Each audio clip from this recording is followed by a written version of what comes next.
Namaku Reza, 28 tahun, tinggal sendiri di sebuah rumah kontrakan sederhana di pinggiran kota. Aku bekerja sebagai desainer grafis lepas, jadi sebagian besar waktuku kuhabiskan di rumah. Hidupku biasa saja, tidak terlalu dekat dengan banyak orang, dan tak punya banyak musuh. Atau setidaknya, aku pikir begitu. Sudah beberapa bulan terakhir ini, aku sering merasa aneh. Bukan karena ada hal besar yang terjadi, tapi karena rasanya selalu ada yang memperhatikanku. Kadang saat aku menyikat gigi, aku melihat bayangan samar lewat di kaca. Saat malam tiba, lampu kamar tiba-tiba redup, padahal baru diganti. Kipas angin pun sering mati sendiri, seolah ada yang menekan tombolnya diam-diam. Awalnya kupikir itu hanya paranoia. Maklum, kerja terlalu lama di depan layar bisa bikin otak lelah. Tapi ada satu kejadian yang membuat bulu kuduku berdiri sampai sekarang. Malam itu, aku begadang mengerjakan proyek klien. Sekitar pukul 2 pagi, aku merasa udara di kamar jadi dingin menusuk, padahal jendela tertutup rapat. Aku mengambil hoodie dan kembali duduk di depan laptop. Saat aku mulai mengetik, aku mendengar suara langkah pelan, tap, tap, tap, dari arah belakang. Aku menoleh cepat. Tak ada siapa-siapa. Kupikir mungkin itu suara tikus di loteng, tapi langkahnya jelas terdengar menyentuh lantai keramik. Lalu, entah kenapa, aku refleks membuka kamera laptop dan mengarahkan ke belakang.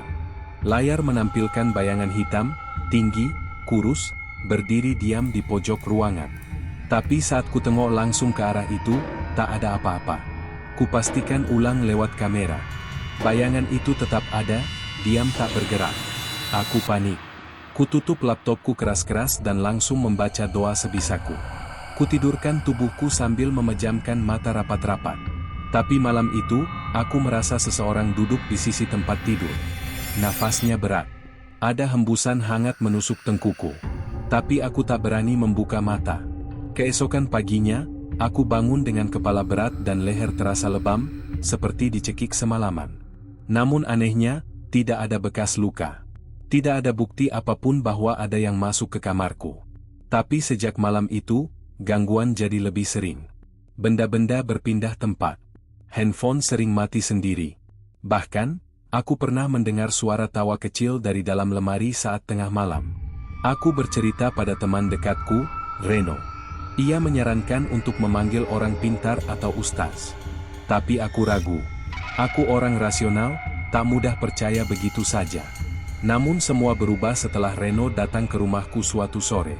Saat ia duduk di ruang tamu, wajahnya tiba-tiba pucat. "Ada yang tinggal di sini bersamamu, Za?" katanya pelan. Aku tertawa, mencoba mengalihkan suasana. Tapi Reno menatapku tajam, lalu berkata, "Dia berdiri di belakangmu sekarang." Aku langsung berdiri dan menoleh ke belakang. Lagi-lagi, tidak ada apa-apa. Tapi tubuhku tiba-tiba lemas, dan dadaku sesak seperti dipukul benda berat. Reno memaksa agar aku mau diajak ke seorang ustaz tua di daerah pelosok. Akhirnya aku setuju. Aku tidak tahan lagi hidup dalam ketakutan.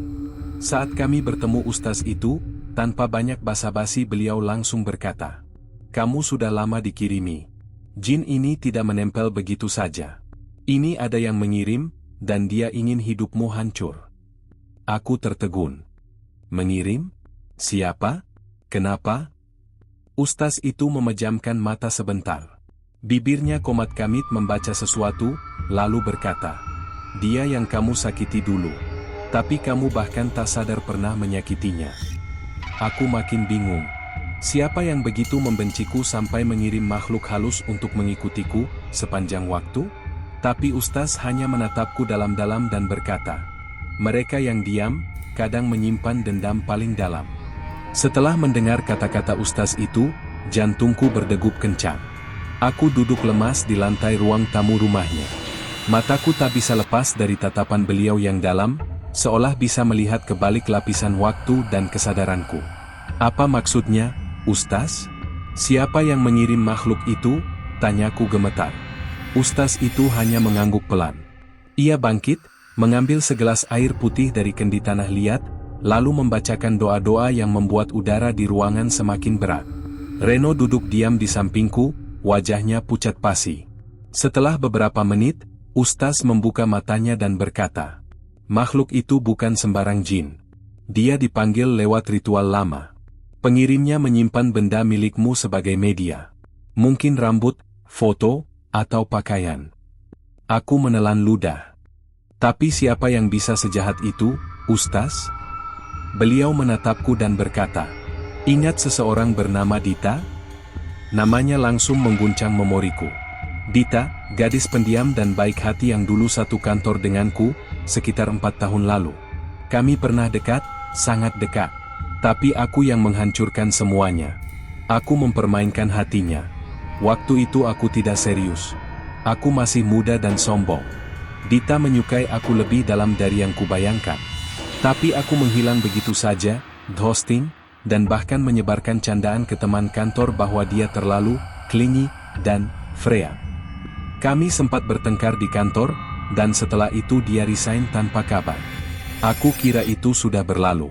Aku bahkan sudah melupakannya. Tapi kini nama itu muncul lagi, sebagai sumber dari semua teror ini. Apa dia benar-benar? Aku tak sanggup melanjutkan kata-kataku. Ustaz hanya berkata pelan, "Ada luka yang tidak sembuh hanya dengan waktu, Reza. Terutama jika luka itu disayat oleh orang yang dicintai dalam diam." Aku merasa sesak. Rasa bersalah mulai menelan kesadaranku. Makhluk yang dikirim Dita bukan hanya sekadar menakuti. Ia akan mengambil sedikit demi sedikit dari hidupmu, tenaga, akal, bahkan jiwamu. Sampai kamu hancur pelan-pelan. Dan yang lebih mengerikan, Ustaz berhenti sejenak. Dia bisa mengambil wujud orang yang kamu sayangi. Tubuhku gemetar. "Apa ada cara menghilangkannya, Ustaz?" Ustaz mengangguk. "Bisa. Tapi kamu harus siap untuk menghadapi penyesalanmu secara langsung. Kamu harus bertobat, dan meminta maaf kepada sumbernya. Atau jin itu akan tetap bersamamu, sampai ajalmu." Malam itu kami pulang dalam diam. Tapi gangguan tidak berhenti. 3 hari kemudian, mimpi-mimpi buruk mulai menyerangku. Dalam tidurku, aku selalu melihat Dita berdiri di ujung lorong panjang. Wajahnya hancur seperti terbakar, tapi matanya menangis. Di belakangnya, sosok hitam tinggi membungkuk seperti laba-laba mengintip dari langit-langit. Di malam ketiga, aku terbangun dengan suara ketukan keras dari kamar mandi. "Tok, tok, tok." Aku mendekat, suara air menetes, lalu, terdengar suara perempuan memanggil. "Reza, kamu lupa aku, tapi aku selalu mengikutimu." Ketika kubuka pintu kamar mandi, tak ada siapa-siapa. Tapi cermin di atas wastafel dipenuhi coretan jari yang membentuk tulisan kabur. "Aku masih di sini." Hari itu juga aku dan Reno kembali ke rumah Ustaz. Beliau sudah menyiapkan ritual pembersihan. Tapi sebelum itu, Ustaz memintaku melakukan satu hal.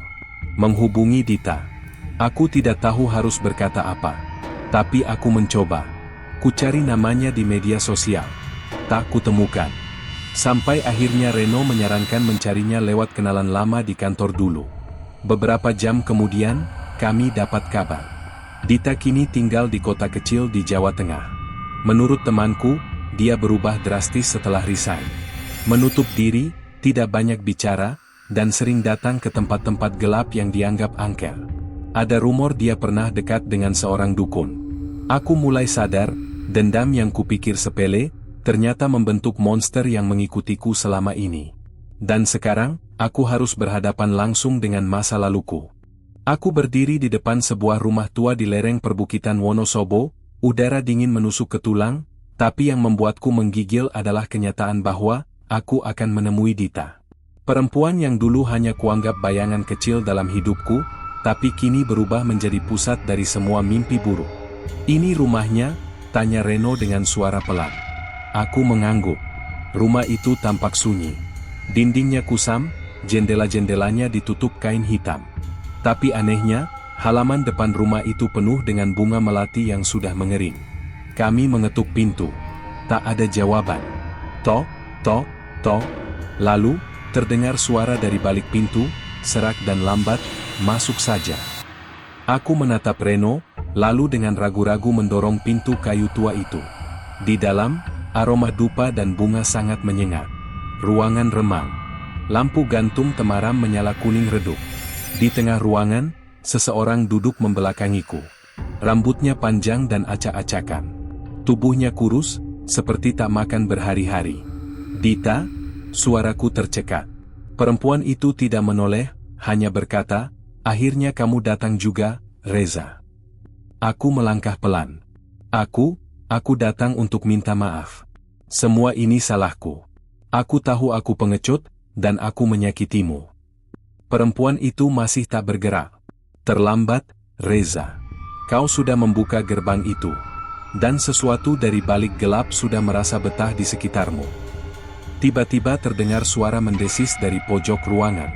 Bayangan panjang menjalar di dinding seperti asap. Sosok hitam tinggi membungkuk mulai muncul dari balik pintu kamar. Mata merahnya menyala, menatapku penuh benci. "Dia yang selama ini bersamamu. Dia memakan rasa bersalahmu. Semakin besar penyesalanmu, semakin kuat dia," kata Dita dengan suara yang tak lagi seperti manusia. Aku mundur. Reno mengeluarkan botol kecil berisi air doa dari dalam tas. Ustaz sebelumnya sudah memperingatkan, jika makhluk itu muncul, percikan air doa ke arahnya. Tanpa pikir panjang, Reno menyiramkan air itu ke arah bayangan tersebut. Terdengar suara melengking keras. Makhluk itu meliuk, seperti terbakar, lalu menghilang seketika. Dita mendesah, jatuh terduduk. Rambutnya menutupi wajah. Aku berlari ke arahnya. "Dita, maafkan aku. Aku sungguh menyesal. Aku siap menebus semua dosaku, tapi tolong, hentikan ini." Tangannya bergetar. Ia perlahan mengangkat wajahnya, wajah yang dulu cantik itu kini pucat, dipenuhi lingkar hitam di bawah mata. Tapi seketika matanya meneteskan air mata. "Reza," bisiknya. "Aku tidak tahu semuanya akan sejam ini, awalnya aku hanya ingin kau merasakan sedikit sakit." Kami menangis bersama. Dalam sunyi, dalam ruangan penuh luka. Reno berdiri di belakang, diam. Tapi kemudian terdengar sesuatu yang membuat darahku membeku. "Jadi, kalian pikir ini selesai?" Suara itu bukan dari Dita. Kami menoleh. Dari dinding belakang rumah, celah kayu mulai terbuka, dan dari sana, muncul kembali makhluk hitam itu, kali ini lebih besar. Wajahnya seperti lelehan lilin, dan di dadanya menempel rambut panjang yang kusut, rambutku sendiri. Ustaz pernah bilang, kalau ada benda pribadi yang digunakan sebagai media, maka pemutusan harus dilakukan secara langsung. Dan satu-satunya cara adalah menghadapi makhluk itu tanpa rasa takut. Aku menggenggam tas kecil berisi rambut yang pernah disita Ustaz dan dibungkus kain putih. Aku tahu ini saatnya. Aku berdiri di depan makhluk itu, membaca doa dengan keras, air mata bercampur keringat. "Bismillahi-alladzi la yadurru ma asmihi syai'un fil ardi wala fis samai, wa huwa samiul alim." Sosok itu mengaum keras, seisi rumah bergetar. Dita menjerit, Reno menarikku dari belakang. Tapi aku terus membaca, terus melawan. Dan dalam sekejap, makhluk itu meledak dalam ledakan cahaya hitam yang mengepul lalu hilang seperti asap. Keheningan. Hanya suara napasku yang tersengal, dan Dita yang menangis dalam diam. Setelah kejadian itu, Dita mulai menjalani pengobatan rohani bersama Ustaz. Dia kini tinggal bersama keluarganya dan menjalani terapi. Aku kembali ke rumah dengan luka batin yang mendalam. Tapi satu hal yang kutahu, aku kini bebas. Atau setidaknya, aku pikir begitu. Sampai suatu malam, saat sedang mencuci muka di kamar mandi, aku mendongak ke cermin. Dan melihat dua bayangan berdiri di belakangku. Cermin di kamar mandi menjadi saksi bisu ketakutanku malam itu. Dua bayangan, berdiri di belakangku. Aku refleks menoleh, tapi tak ada siapapun. Namun, udara tiba-tiba berubah dingin. Napasku membeku. Dada terasa berat, seperti ada yang menekan dari dalam. Rambut di tengkuku berdiri, dan untuk pertama kalinya setelah kejadian di rumah Dita, aku merasakan teror yang sama, bahkan lebih pekat. Aku lari keluar kamar mandi. Reno sudah lama kembali ke Jakarta. Aku sendiri di rumah. Semalaman aku tak bisa tidur, hanya duduk sambil memegang tasbih dan memutar ayat-ayat Al-Quran dari ponsel. Pagi harinya aku menemui Ustaz tempat dulu kami minta bantuan. Beliau menatapku dalam, lalu berkata dengan lembut, "Reza, yang dikirim padamu waktu itu bukan cuma satu. Dita mungkin sudah memutus ikatan batinnya dengan satu makhluk, tapi ada penjaga utama yang menempel padamu karena sumber energinya bukan cuma rasa bersalah." Aku terpaku. "Lalu, karena apa lagi, Ustaz?" "Karena dendam balas dendam. Bukan hanya dari Dita. Tapi ada pihak lain yang turut memperkuat kiriman itu." Aku makin bingung. "Maksudnya, bukan cuma Dita?" Ustaz mengangguk. "Kamu pernah menyakiti seseorang, jauh sebelum Dita. Seseorang yang menyimpan luka itu dalam diam. Dan dia, ikut menguatkan kiriman dari Dita lewat pesugihan. Makhluk itu tidak hanya bertugas menakutimu, tapi menghisap kehidupanmu perlahan." Aku mulai menyadari sesuatu. Rani. Iya, Rani. Perempuan yang pernah bersamaku sebelum aku kenal Dita. Dia menghilang begitu saja setelah aku memutuskan hubungan secara sepihak. Terakhir ku dengar, dia sakit keras. Dan tak lama kemudian, meninggal, tepat seminggu sebelum gangguan mulai terjadi. Hatiku menciut. Kalau dia sudah meninggal, kenapa ini belum selesai? Ustaz menarik napas panjang. Karena dendamnya tidak selesai. Dan kamu belum memaafkan dirimu sendiri. Hari berikutnya aku menjalani ruqyah kembali. Tubuhku menggigil saat ayat-ayat dibacakan. Aku muntah hitam, lalu menangis tanpa sadar. Dalam ruqyah, aku melihat bayangan perempuan, bukan hanya Dita, tapi juga Rani. Keduanya menangis. Tapi di belakang mereka, berdiri satu sosok besar, hitam, tinggi, kepalanya dipenuhi tanduk bengkok seperti akar. "Aku akan tetap bersamamu, Reza. Kau milikku," bisik makhluk itu di mimpi ruqyahku. 3 hari setelah ruqyah, aku merasa lebih ringan. Aku berdamai dengan diriku sendiri. Aku menulis surat, satu untuk Dita, satu untuk almarhumah Rani, yang kubakar dan abu suratnya kubuang di tempat terakhir aku bertemu mereka. Reno datang lagi. Kami berzikir bersama. Rumah kami kini rutin dibacakan surat Yasin dan Al-Baqarah setiap malam Jumat. Dan malam itu, untuk pertama kalinya sejak semua ini dimulai, aku tidur nyenyak. Tanpa mimpi buruk, tanpa suara bisikan, tanpa bayangan di sudut ruangan. Tapi, satu hal yang tak bisa kupahami hingga kini, ketika aku terbangun pagi itu dan berjalan menuju cermin, aku tersenyum lega. Namun, di balik cermin, ada bekas tapak tangan hitam menempel di kaca, seolah seseorang baru saja berdiri di sana semalaman. Dan yang membuat darahku membeku, di tengah tapak tangan itu, ada rambut panjang yang kusut, dan masih basah.